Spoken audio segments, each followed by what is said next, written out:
Kim Chino! Kimchi Chino! 오빠.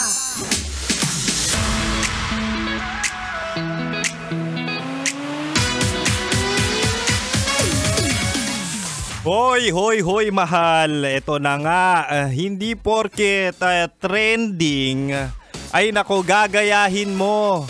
Hindi porket libre, ay nako i-avail mo. Ano bang trending ngayon? Ano yung tinutukoy ni Kim Chino? Nako, yung relasyon mo ngayon, yan yung tinutukoy ko. Diba? Lagi kayong late night talks, lagi kayong may call sign. Tawagan nyo, baby, babe, mahal. Hala, mahal din tawag nyo.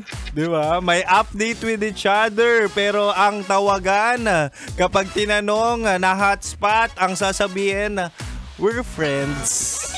Wow, kaibigan lang pala. At wow, risk taker. Huy! Mahal. Alam niyo sa'yo, namiss kita na. Nandito na naman si Kim Chino na. Mahal.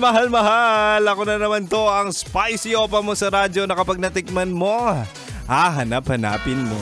Walang iba, mahal. Ako to, si DJ Kim Chino. At usually, 69 naman tayo, diba? Gabi-gabi. That's 6 to 9 p.m.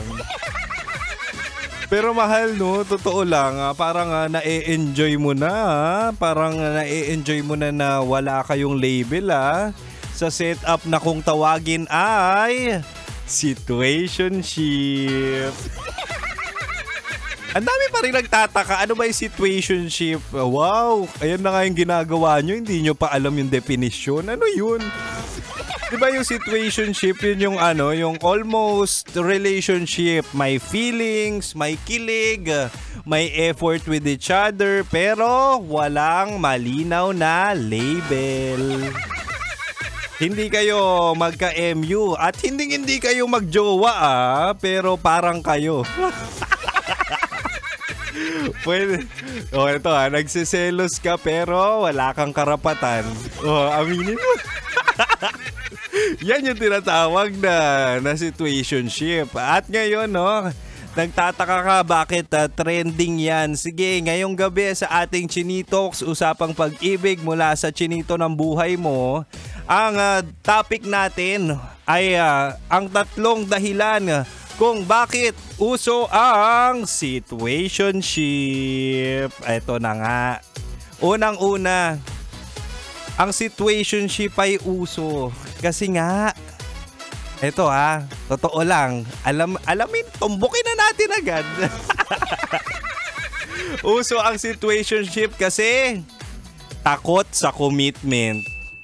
Di ba? Ang daming ganyan. Maraming gusto ang kilig. Ang init ng katawan ng isa't isa. Pero ayaw sa responsibilidad ng relasyon. Ayaw ng label, ayaw ng masabihan o makulong sa relasyon o sa tao kasi nga gusto pang tumikim ng iba. Ang daming ganyan, yung akala mo sweet sa'yo, akala mo sa'yo lang, hindi, sweet yan sa marami. Yung kalandian mo, baka nga pinagsasabay tayo niyan eh. Hindi, nasa situationship siya or ikaw kasi gusto mong maraming matikman. Matikman na paglalambing, 'di ba? Hindi man tao pero yung affection sa iba't ibang tao. Kasi true rin naman no? Different people, different flavors. Tapos nagtataka ka, mahal, no? Bakit may specific time lang kung kailan niya ako nilalambing, kung kailan niya ako kinakausap? Ay, mahal, baka talagang naka-alphabetical order kayo ng kalandian niya. Diba? Kaya kung kinakabahan ka man ngayon, ay nako, deserve mo yan, mahal. At mahal, no, meron pa tayong dalawang rason kung bakit trending at usong-usong ngayon ang situationship. Kaya tutok ka lang kay Kim Chino. Makakasama mo ko hanggang 9 p.m. pa naman, ha? Kaya dito ka lang sa 90.7 Love Radio. Kailangan pa bang i-memorize yan? Basic.